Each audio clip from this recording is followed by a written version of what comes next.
Good evening. Leading the news this Wednesday, the widow of India's Rajiv Gandhi was chosen to lead his political party. And Secretary of State Baker said Israel's West Bank settlements were the biggest obstacle to Middle East peace. We'll have the details in our news summary in a moment.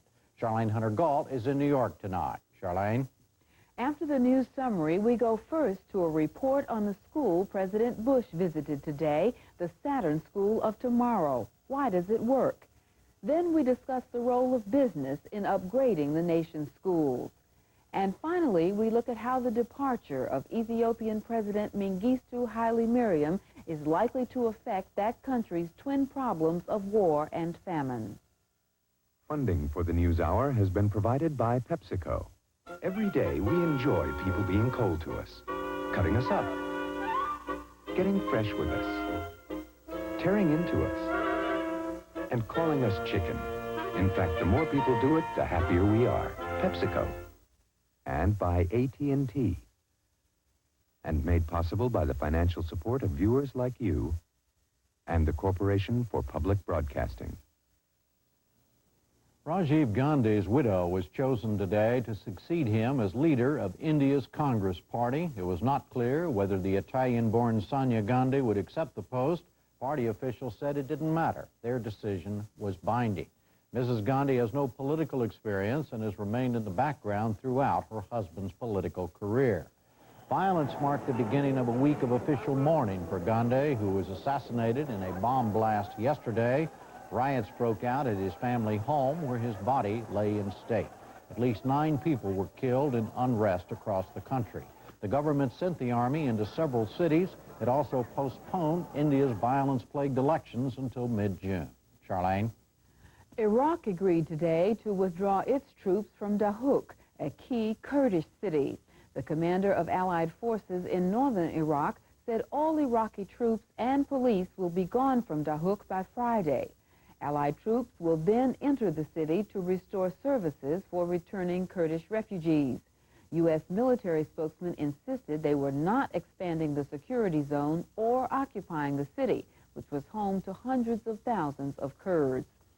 Secretary of State Baker said today that his efforts to arrange a Mideast peace conference had not progressed as far as he had hoped.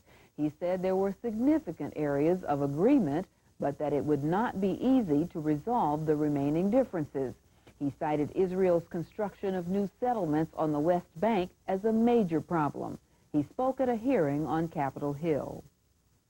Mr. Chairman, every time I have gone to Israel in connection with the peace process on each of my 4 trips, I have been met with the announcement of new settlement activity.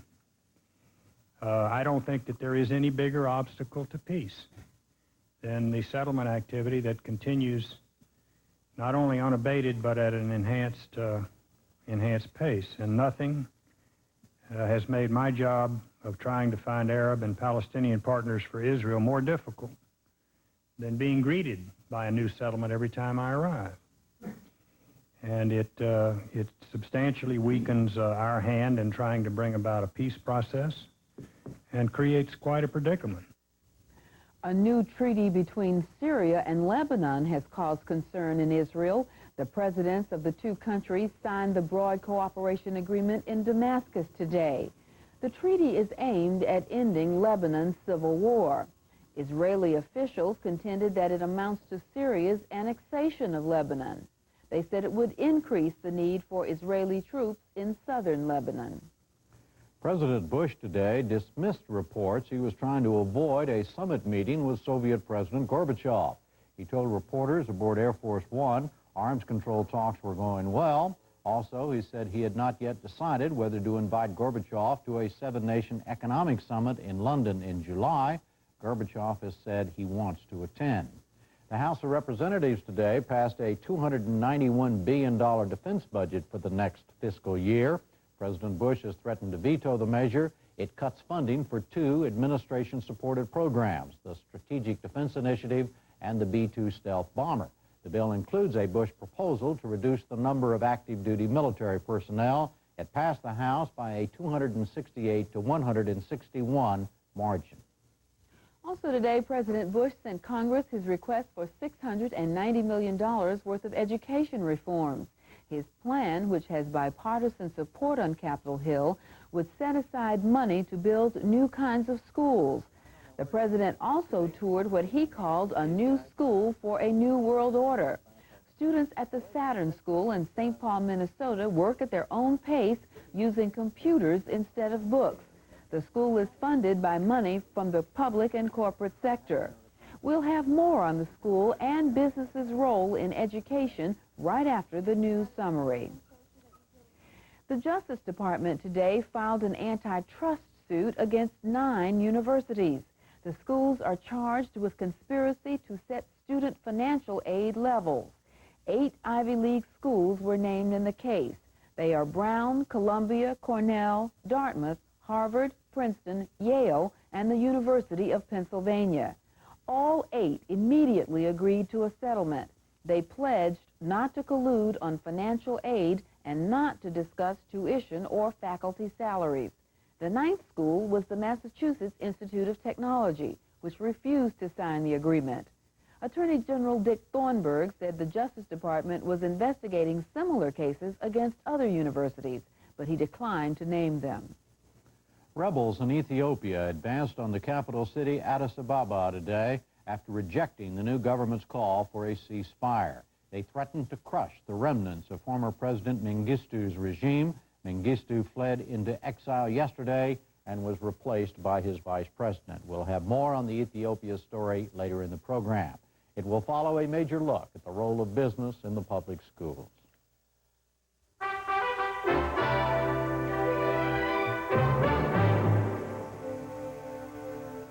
President Bush led his day with a visit to a school in St. Paul, Minnesota. We lead our program tonight the same way, followed by an examination of the education issue raised by it. The school is the Saturn School, named after the General Motors automaking plant, which inspired a start-from-scratch approach to education. The issue is the role of business in upgrading the U.S. education system. First, the Saturn story. Fred DeSam Lazaro of KTCA, Minneapolis-St. Paul, reports. To be successful, ultimately, this car can't simply be a reflection of what has been done or what is being done. This car must also be a response to the future. When General Motors created its Saturn division, promotional videos said it was to produce the car of tomorrow. For an aging industry, it was a fresh start, inspired by high technology. Saturn inspired some St. Paul educators. They approached businesses for ideas and money. In 1989, right in the business district, teachers like David Payne began work at the Saturn School of Tomorrow. What we've done at Saturn is we've looked at what the futurists, what the business leaders, and what the educational leaders say people are going to need to be able to do in order to be successful in the 21st century. What do you like about Saturn? The computers, the computers. Computers. They form the backbone of Saturn's technology-oriented program, used for everything from writing and reading to geography, even music. We don't use textbooks. All of the student activities, all the student opportunities, learning opportunities and work is project-based and really very much student-centered. Nick, hey, you guys are going to Can I Afford to Buy a Car? Same as yesterday, upstairs. Courses like economics or arithmetic are usually taught in the context of learning to buy a car or to manage a savings account. The emphasis is on what Payne calls life skills. Rachel's group, let's see, I put you down, savings and interest, that's up on the 4th floor. Despite the Whiz Kid Club appearance, Saturn is suited for different ability levels. Students are allowed to study at their own pace. Let's say a student's having a particular problem in reading or math, we have the individualized technology that student can be plugged into in a non-shaming fashion so that they don't sort of get stuck out in the mainstream and get humiliated. Saturn wins kudos from parents. The self-directed, individualized learning programs help instill responsibility in the students, according to Art D., whose daughter Lauren is a 7th grader at Saturn. She got to play the role of a lawyer in a trial, and learned a lot about the law system doing that, as well as learning how to work with those other kids and having to prepare a class. And I've seen her really grow in those areas. Areas that seem like they're more life skills and ones which she can use later on, but she still doesn't know all her states. Dee is worried that some shortcomings, like not knowing the 50 states, could diminish his daughter's SAT scores, which in turn could hurt her academic future. That concern has prompted some parents to remove their children from Saturn. No school is for every child. School officials admit Saturn may not deliver high SAT scores, which often determine academic progress. Parents come in with the expectation that this is going to be a very sort of rote learning, traditionally paced, traditionally reported back kind of school. It isn't going to suit their needs. The idea here is, to as great an extent as possible, rather than doing what is being commonly referred to today as the brain dump, where you open up a kid's head and you pour the information in and then they put it back out on a test. Our goal is to find ways for students to actively participate in the creation and sharing of knowledge. While conceding it may not be a panacea, Saturn supporters, like the president, say it is a worthwhile experiment. They say the nation's education system is in dire need of fresh ideas. We're talking about breaking the mold, building for the next American century, reinventing, literally, starting from the bottom up to build revolutionary new schools, not with bricks and mortar, but with questions and ideas and determination. We're looking at every possible way to make schools better while still keeping our eyes on the results.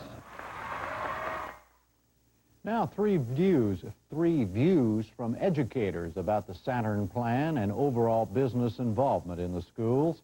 Sylvia Peters is the principal of the Alexander Dumas Elementary School in Chicago. Bill Honig is the California Superintendent of Schools. John Silber is the Chancellor of Boston University, which has been operating the Chelsea of Massachusetts Public Schools since 1989. Bill Honig, what do you think of the Saturn school approach? Well, I think it's a good idea, and we can learn something from it. The danger I see is that going for one idea as the salvation for all our problems in education. You notice the technology in that school was pretty low level, fill in the blanks. And I think computers have a role, but you have to have a strong curriculum, science and math. You have to have a teamwork building, which we learned from industry. You have to have a whole variety of accountability and assessment. And I think if you put it all together, then you will have quality education. And I think we can learn from individual schools, but the real secret is, can we spread that throughout the system and get all our schools moving in the right direction? Ms. Peters, what do you think of the Saturn approach? Well, I think it's possibly one of the good approaches. I would like to caution everyone, business, educators, that we need to be continual learners. I think we need to reshape our mental images of what schools should look like. And I think that everybody involved in this whole issue should come to the table and have a public dialogue about the kinds of things we want our children to learn. I think that we need to have values very much a part of the dialogue. I think that we need to understand that what has gone on in the past has sustained children for generations, and it seems at this point we want to throw the baby out with the bathwater. I think that education has become the whipping dog, and I think that businesses, the public, and everyone needs to get into these schools and understand the issues before they start putting Band-Aids on us. Well, where does Saturn fit into that? I think Saturn offers one possible way of learning, but I think it needs to be coupled with a lot of other ideas. I mean, some children understand the technology and they learn in a solitary way. What about children who need to dialogue, who need to talk? What about children who need to examine poems or good examples of literature? What about children who need Socratic seminars? How do you get one to really take apart a good painting? And how does one share a good song with someone? You know, schools have to be places where we teach children to possess words and ideas and thoughts. And they have to be able to talk to each other and even argue and have resolved conflict. You can't resolve a conflict with a computer. John Silver, what do you think of Saturn? I think Saturn is an interesting gimmick, and I think it is a very incomplete school system. It minimizes the importance of teachers. It's based on an absolutely false notion of what traditional teaching was like. Traditional learning was not rote. If a child sat in class and listened and took notes while a teacher was lecturing, that child was highly active. That child had to learn how to understand and transform into the written word what was being said orally and only heard and not seen. That is a very difficult exercise. All you have to do is to test a secretary on her ability to take dictation, and you find out just how difficult it is. It's highly active. And the idea that learning to write and writing précis, reading in a book, and then trying to summarize in a few paragraphs what took 5 or 6 pages in the book is a mental discipline of a very active sort. To try to denigrate these things as old-fashioned, as passé, as unnecessary, seems to me a disservice to the educational process. I believe that a strong curriculum requiring a great deal of writing, a great deal of reading, and reading out of books, by the way, and not just computers, may sound a little bit old-fashioned, but it has worked very well, and it continues to work very well.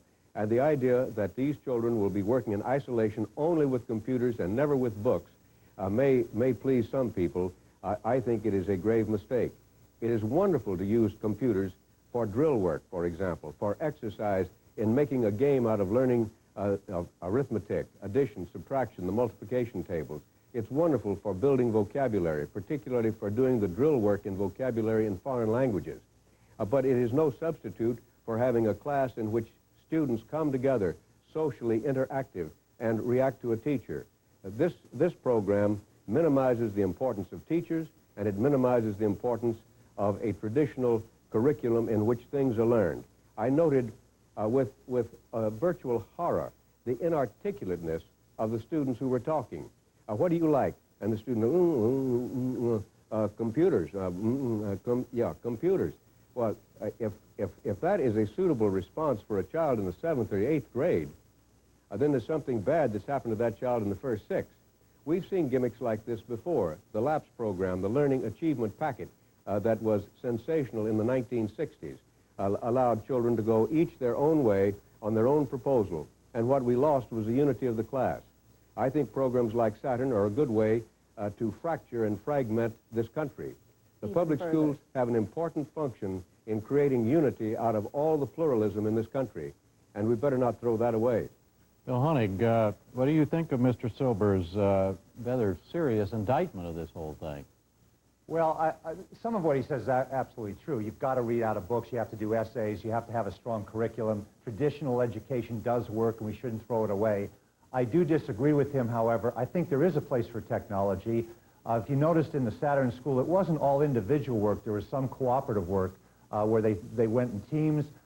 If you do the software development, so for example, at the 8th grade, you can have an interactive science experiment. That brings a lot more to a classroom than we can do right now.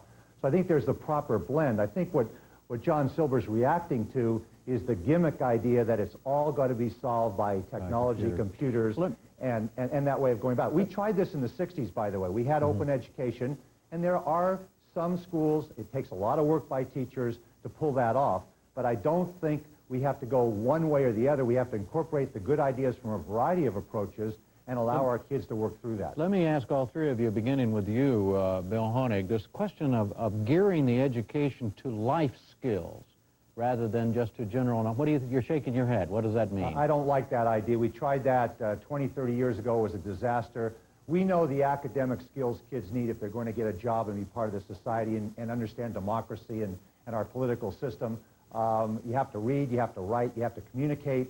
The one reaction I had to that Saturn School, you need to talk about mathematics. It doesn't all just come out of examples. That's a good way of applying those principles, but you have to have the textbook work and the seat work and the classroom work to get there. So life skills in this society and the economy we're facing means to be able to do algebra and on a production line, statistical analysis. That comes from a very deep, profound math course. When you look at other countries that are doing much better than we are, in Japan, for example, at the elementary school level, that teacher works with those kids with a very profound, sophisticated example. The kids talk about it, they work through it, they discuss it, they learn it, but it's a mathematics course, it's a history course, it's an essay course, it's literature, and I think that's what I see missing in this school. Ms. Peters, how do you feel about life skills? And well, I really believe that we have to re-examine the mental paradigm. I hear so much we're going to attack things onto children. I actually see children coming into schools being people who can do things, and then you look at them 8 years later and they're just void of any intellect. Somehow or other, things that we're doing in many of our schools are anti-learning. And furthermore, children see adults who are not learners.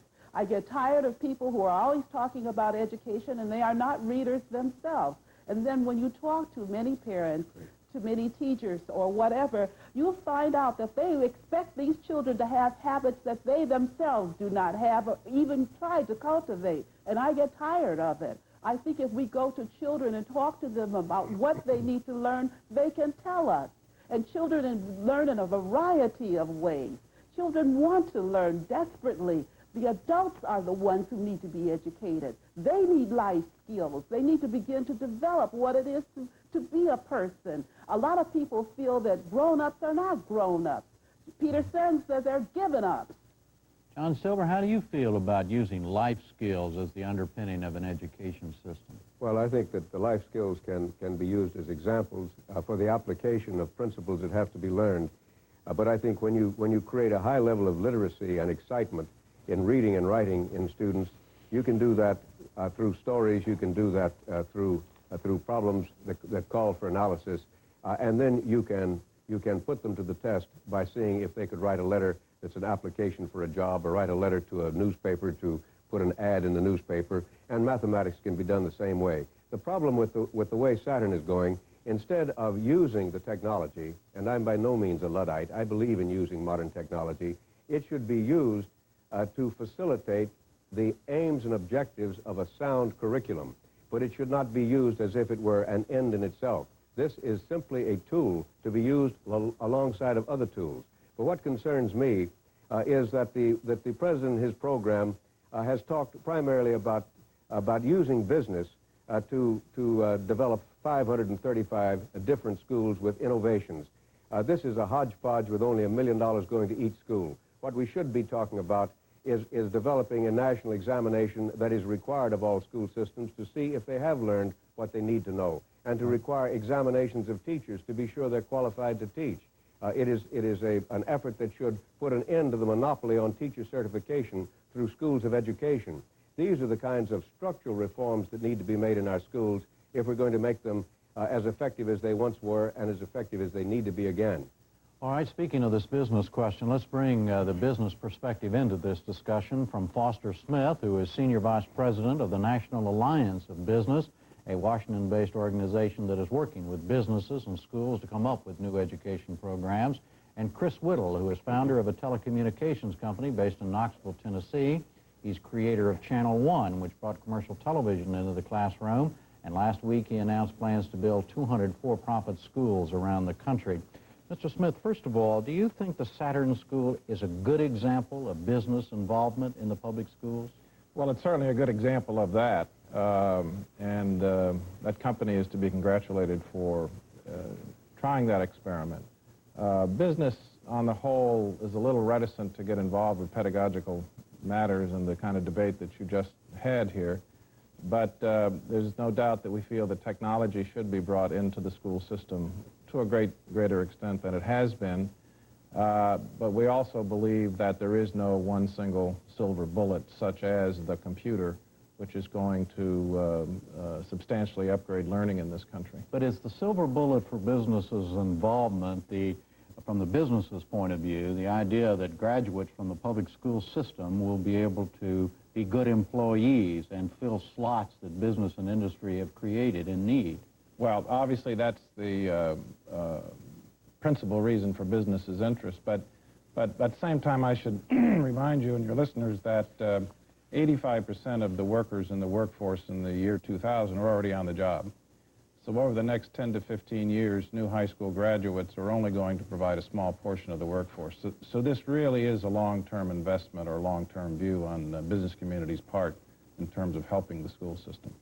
Mr. Whittle, in general terms, what do you think business's role should be in the public school system? Well, business's role to date has largely been a philanthropic one, and various studies have said that business contributes roughly $200 million a year to K through 12 education. That's a great thing, and I hope it continues and grows. But I think there are other ways that businesses can engage, and one of those is that businesses know how to innovate, they know how to act boldly, they know how to bring extremely bright and energetic teams of people together.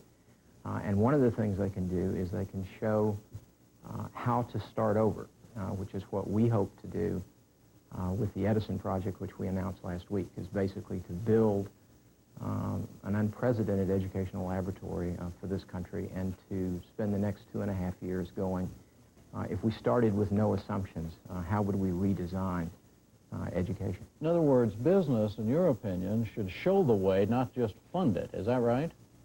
I think that what's not important is who owns things. I think what's important is what is caused in some way. And that is really what we're trying to do, is that if we can demonstrate that using roughly the same funds that we have today, there may be a different model that works better. That's a contribution that goes far beyond just the schools that we happen to own. Why would business be in a better position to innovate in schools than, say, professional educators? I think if I were in the field of education today, it would be extremely difficult to innovate. First of all, there are myriad laws and regulations and restrictions. Secondly, there are the day-to-day problems that make it extremely difficult to take a fresh start. Business is not burdened with those, and because of that, I think it is in a position to innovate. Secondly, that's what business is skilled to do. One of the things that competition does is that it forces you to look at things afresh constantly. Bill Honig in California, do you agree with that? Well, I've been a critic of the Channel 1 operation to try and sell or show commercials to schools for profit. But I think Chris Whittle here, I would give him all the good luck in the world. If he can raise some money, come up with a new idea, we could learn something from it.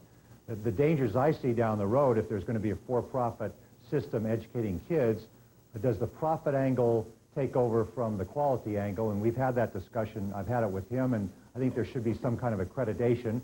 I think the idea of public schools contracting with other entities, museums, businesses, or whatever, whoever wants to put it together, that's intriguing.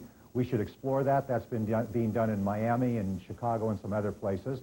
That looks like it might pay off something.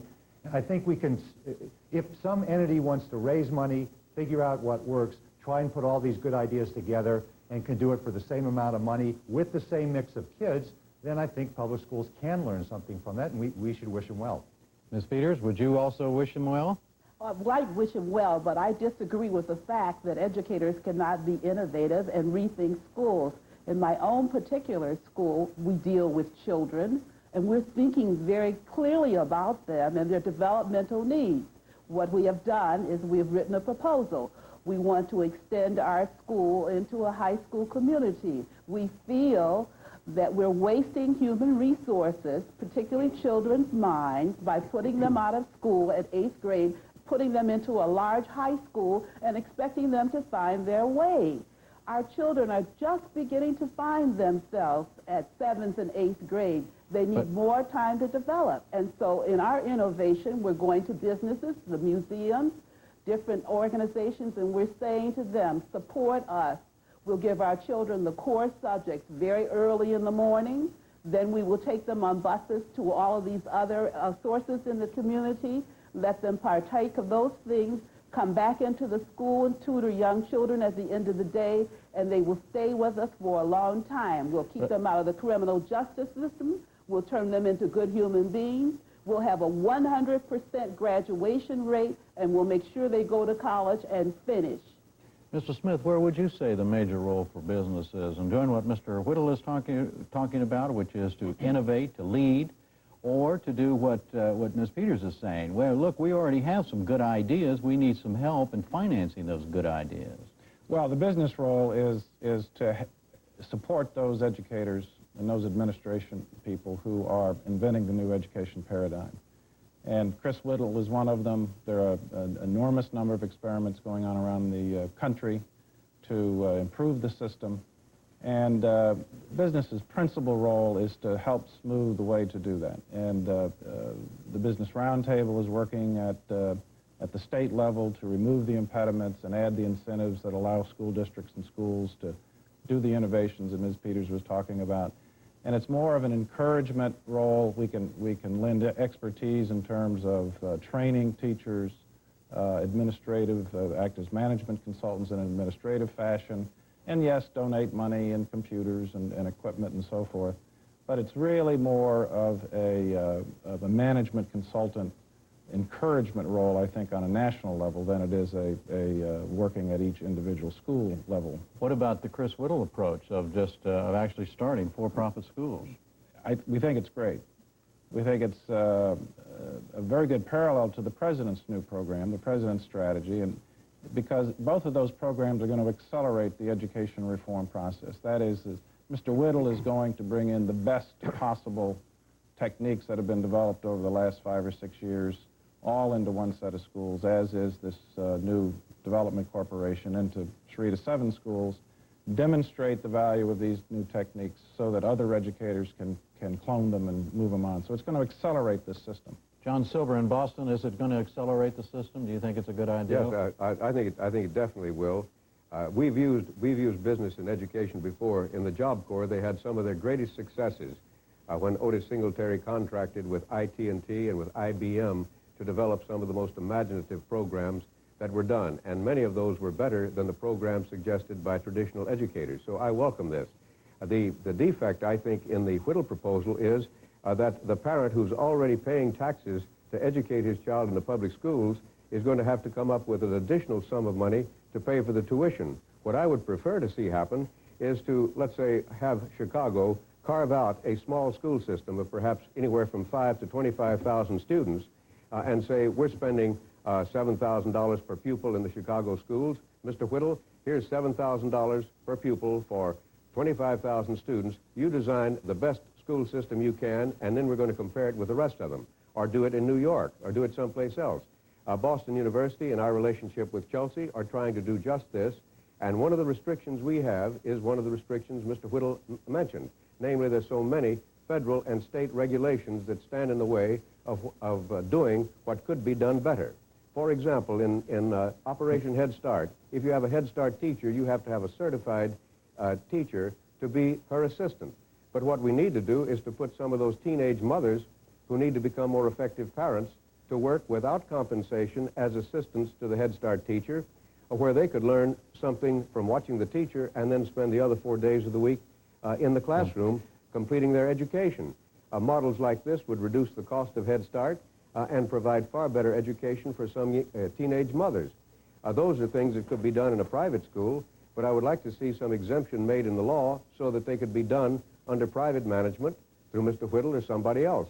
I think that many contributions could be made this way. Mr. Whittle, is that what you have in mind eventually, is to be in the business of running public schools for public school systems? Well, first of all, I agree with virtually everything that Dr. Silver just said, and we hope that, in fact, public schools will say, we would be interested in you running certain schools for us. Our belief is we have to demonstrate our capability first, and that it would be unlikely for a public board to say, here, take X number of our schools and do this, until we've actually shown them that we have a model that will work. An interesting thing that Dr. Silver's doing in Boston, he's actually demonstrating that what he's doing is working. His test scores are up there.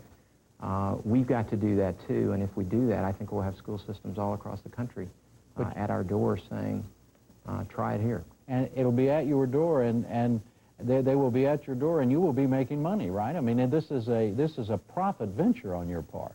That's correct, but we don't see anything wrong with profit. The reality is the only way we will make a profit is, in fact, if we do a very good job. There are some people in the business community who malign educators, and there are other people in the educational community that say capitalists can't care. I don't think either one of those positions are correct. I think One of the things that Eastern Europe taught us is that incentive is in fact a good thing, and I think that in education it can be too. And if we don't do our job right, we'll be out of business. Bill Honig, quickly, do you agree that it's not incompatible for somebody to run a public school with a profit motive? Not theoretically, but there are dangers. The vocational schools, post-secondary, there was a lot of fraud. The federal government gave them loans. People took advantage of kids and students. We've got to watch that. I think Chris Swiddle's right. If the quality is there, we have to agree on what that measurement should be, and the curriculum should be the same as in public schools. And the other area, just on the business front, I do want to mention there's a major effort that has to be made with business and schools on the transition from schools to work. Other countries do it, apprenticeships. We don't have a system here in the United States yet. We need to develop that, and that's a major place that business and education has to move. All right, we have to leave it there. Ms. Peters, gentlemen, thank you very much for being with us.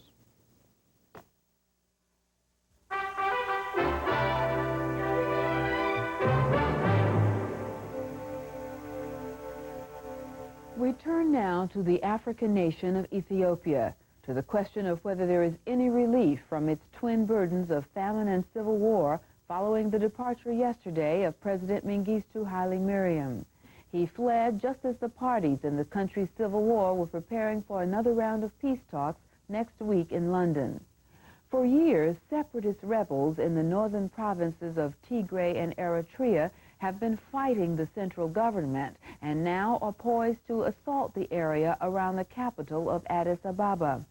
Our coverage begins with a report from Lyndon McIntyre of the CBC Fifth Estate program. This is the village of Nanoharbo. Sadisu Fayesa has lived here for 3 years. The challenge of feeding her 5 children becomes more daunting with the arrival of each new day. Like most of the people in Nanoharbo, Sadisu did not come to live here by choice. She's part of a massive exercise in Marxist economic manipulation. After the famine of 1984, the government of Ethiopia forced a quarter of the rural population to move into 65,000 new villages like Nanoharbo. The villages have become concentrations of rural poverty in a country that is among the poorest on earth. She's trapped here. Her old home in the countryside was destroyed after she left. To return and build a new one is impossible for her.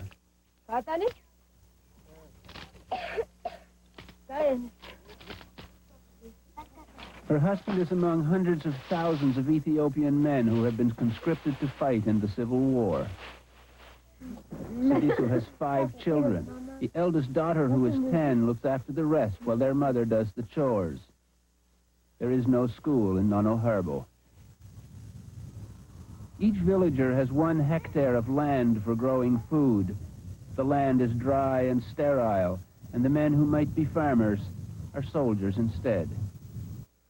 Sadisu's mother-in-law lives in despair for her 2 sons.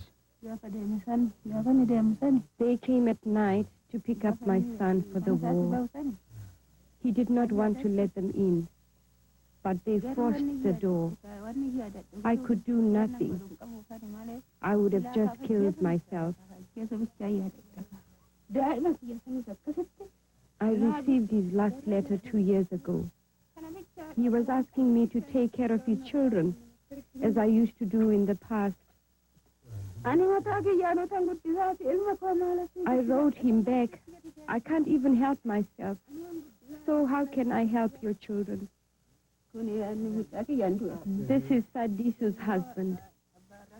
And this is my other son who died in the war.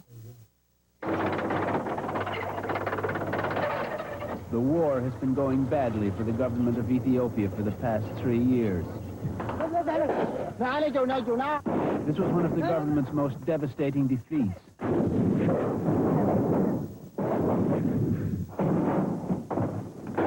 Massawa, an important Red Sea port in Eritrea.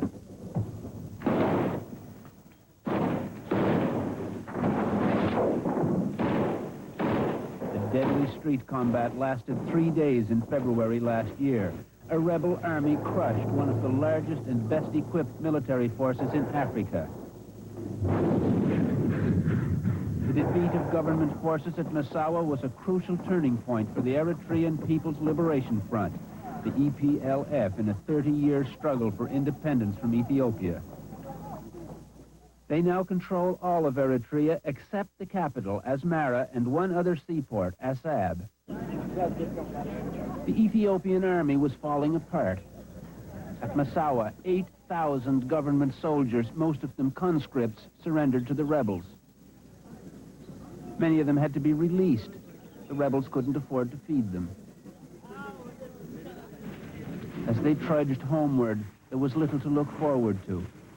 Hungry families and a continuing war which consumes 70% of the national budget, and an unpopular government with no ideas for ending either the famine or the war.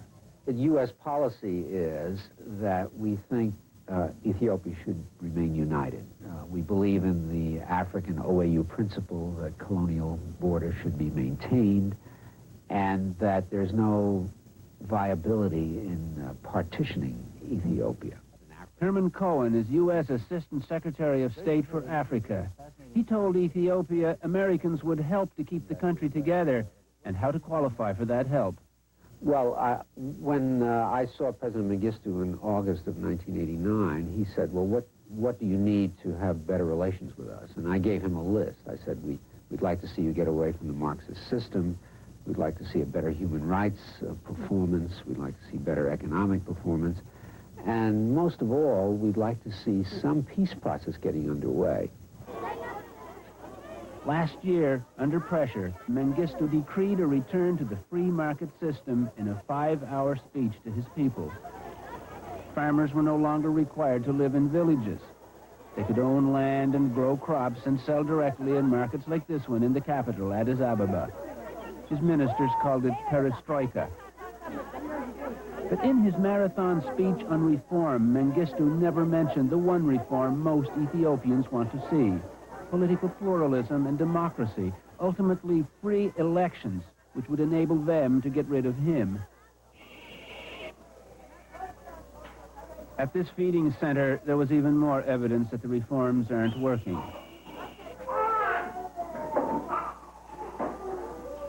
These people are on the brink of death. Last October, this center, which distributes food from Canada, treated 10 children per day. They were feeding 100 each day in February. Usually, they try to restore children to 85% of their normal weight. Now they're sending them away when they reach 65%.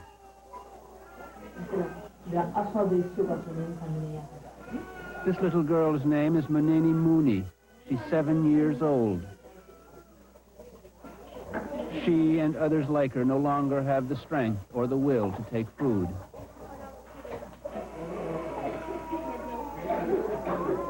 Mary Murphy is medical coordinator for the aid group Concern. She's been in Ethiopia for 2 years, a witness to a deteriorating situation.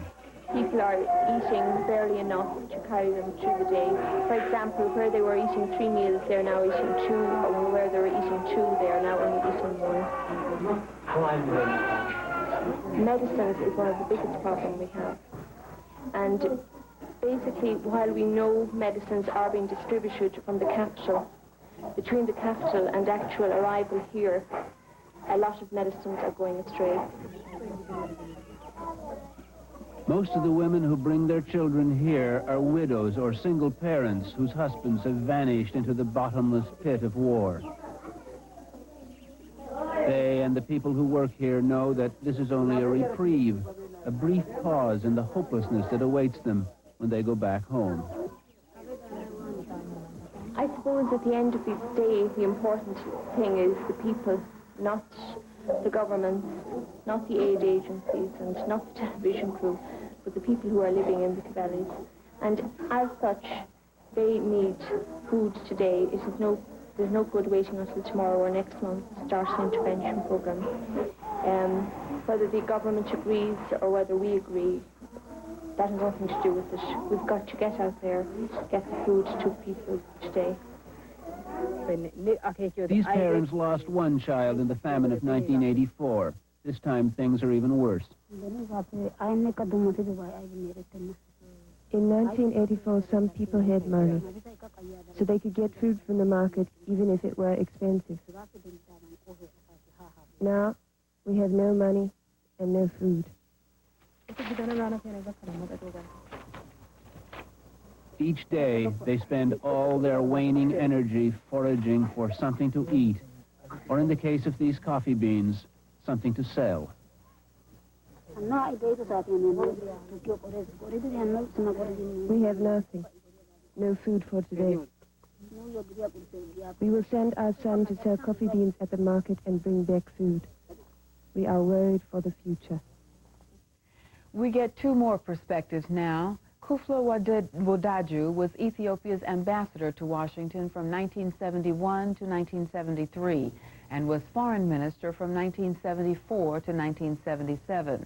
Before President Mengistu took power. He is now a consultant. And Michael Clough is a senior fellow for Africa at the Council on Foreign Relations. And starting with you, Mr. Kuflo, you just heard this woman talk about being worried about her future. How do you see it in the wake of Mengistu's departure? Is it any brighter? A major problem has been lifted. The role of Mengistu in Ethiopia's political life has been a stumbling block. For the last several years, government opponents have argued that without the removal of Mengistu, there cannot be serious talk about finding a solution to the country's political problem. So in a sense that that he's now out of the picture, at least all of us could focus on how we can move from where we are now to some improved situation. Is there any sense that his departure will have any practical effect just in terms of getting food to the people? Because the fighting has been, aid workers have been talking about concern over the fighting now preventing relief getting to 5-6 million people who are facing starvation. Well, it would certainly help to remove this central issue, the issue being Mengistu's role in, as I said earlier, in the political life of Ethiopia. Now, with his removal, perhaps there is a better chance for a negotiated settlement of the conflict with perhaps a ceasefire or with a resolution of the conflict. The problem of famine will still be with us, but at least with regard to distribution of relief, the situation will be much improved. Michael Clough, in terms of the political, do you see any hope at this point that a ceasefire or any kind of political settlement is imminent? Well, I think it all depends on what Mengistu's departure really means. If Mengistu's departure means that the government is prepared to meet many of the demands of the EPLF and the TPLF, who are now on the ascendance militarily, then I think we've got a chance. That's the Eritrean People's Liberation Army and the Tigray People's Liberation Army. Right. If, on the other hand, this is simply a maneuver by the government to try to get international support to sort of redress the balance on the ground militarily, to hope that the diplomatic effort will stop the war, then I think this could be just the beginning of a much more serious conflict. And there are reports today that relief officials are worried that if this conflict spreads, that efforts to get food to these people will be severely hampered. Well, I think obviously there will be severe effects on the relief operations, but the more serious immediate effect or danger is the prospect of a battle for Addis Ababa that could end up killing thousands of people, much in the same way that civil wars in Liberia and Somalia led to battles for the capital city where many people died. And I think that's what's foremost on most people's mind in terms of humanitarian concerns. Mr. Kuflo Wodaju, you've been in touch with people on the ground in Addis, and late today, the acting president appealed Wednesday night for a ceasefire, saying that if there wasn't, Ethiopia was facing an indescribably bitter civil war. What's your sense of that? Do you have any information as to what is likely to happen there over the next few days? Well, the situation is far from clear. The government, the new administration, is not an administration which has any chance of governing. I don't think they themselves feel that they have the mandate nor the public support to govern. They know that they have a specific and limited role, and that is to transfer the powers of government to a negotiated transitional government. So in that sense, there is a good opportunity. The government has already said that in London, and the negotiations which will open in London Monday, they are prepared to agree to some of the demands of the opposition for the establishment of a transitional government in which the opposition will have a major say, or we don't know what relative share the government or groups which were part of Mengistu's government will have. But just the same, they view their role as being very limited, both in time and also with respect to responsibility. What about the fears stirring apparently in the capital of a bloodbath? The rebels have said they would not take the fighting to the streets of the capital, and yet all reports today out of Addis were saying that there was fear of a bloodbath. You think that's justified? Well, the opposition groups have said that the government's call for a ceasefire is unacceptable to them. Unacceptable? Yes, that's what they have said. At least their spokesmen in London and elsewhere have said that. But the leaderships of those groups have not made yet a formal statement to that effect. Perhaps this is a maneuver for increased bargaining leverage. But just the same, their military advances towards the capital have continued on all directions, on all three directions from the capital. Mike Clough today, one of the rebel radio stations, urged relief agencies to resume shipments of aid and promised to provide every protection, and they called on the Ethiopian Air Force not to drop bombs on the relief convoys. Are they more sensitive to the possibility of this drought and famine facing the people in the provinces? Well, I think it's important to realize that both of the guerrilla movements, both the Tigrayans and the Eritreans, have themselves run large-scale relief efforts in their areas, and so they have a record of trying to provide relief. I think in a funny sort of way, a battle for Addis Ababa might actually make it easier to provide relief around the rest of the country, because of course a lot of this relief doesn't come through Addis Ababa. It comes through ports, some of it comes in through Sudan, and so in a sense the greatest fear we have, the battle for Addis Ababa, might also in the short run make the delivery of relief supplies less of a problem. Because the problem has been the fighting that has held up right, and also I would around the ports and various other exactly, and right now my guess would be that the Ethiopian army outside of Addis Ababa is very much in disarray. The request for the Air Force not to bomb, well, I'm not sure what the Air Force right now would even think its chain of command was, given Mengistu's departure and the negotiations on Monday. So from that standpoint, it may be a more hopeful situation. Mr. Kufla Wadaju mentioned the talks on Monday that are supposed to go forward in London. Those are U.S. brokered talks. How much leverage does the United States have on the situation at this time? I don't think we have a lot. In fact, one of the things that I worry about, particularly from the excerpt from Assistant Secretary Cohen about one of our objectives being to maintain a unified Ethiopia, if by that he means that the United States is essentially going to back an effort to try to resist the demands of the Eritreans for independence and to draw the TPLF into a central government without some degree of autonomy, I think that could be a very dangerous precedent.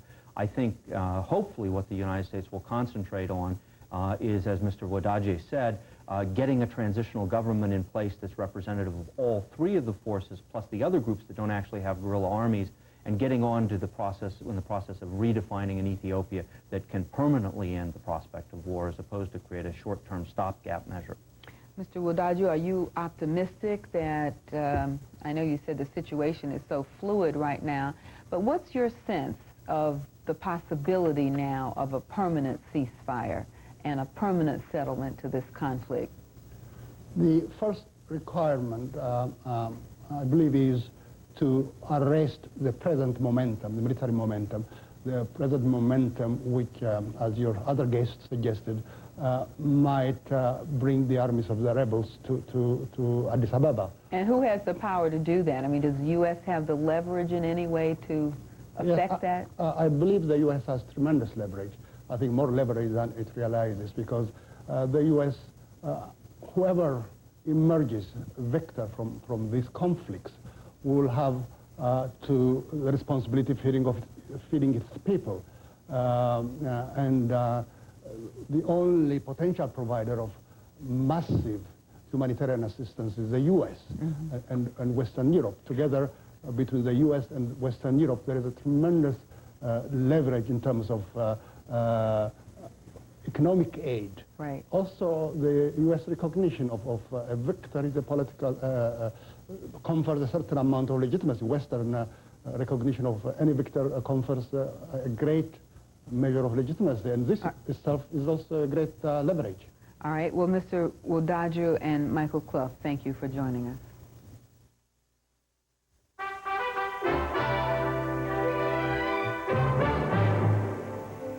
Again, the major stories of this Wednesday. The widow of India's former Prime Minister, Rajiv Gandhi, was chosen to lead his political party. Gandhi was assassinated yesterday at a campaign rally. And Secretary of State Baker said his Mideast peace efforts were not progressing as quickly as he had hoped. He said Israel's West Bank settlements were the biggest obstacle to peace. Good night, Charlene. Good night, Jim. That's our NewsHour for tonight. I'm Charlene Hunter-Gault. Thank you and good night. Funding for the NewsHour has been provided by AT&T. AT&T connects the world.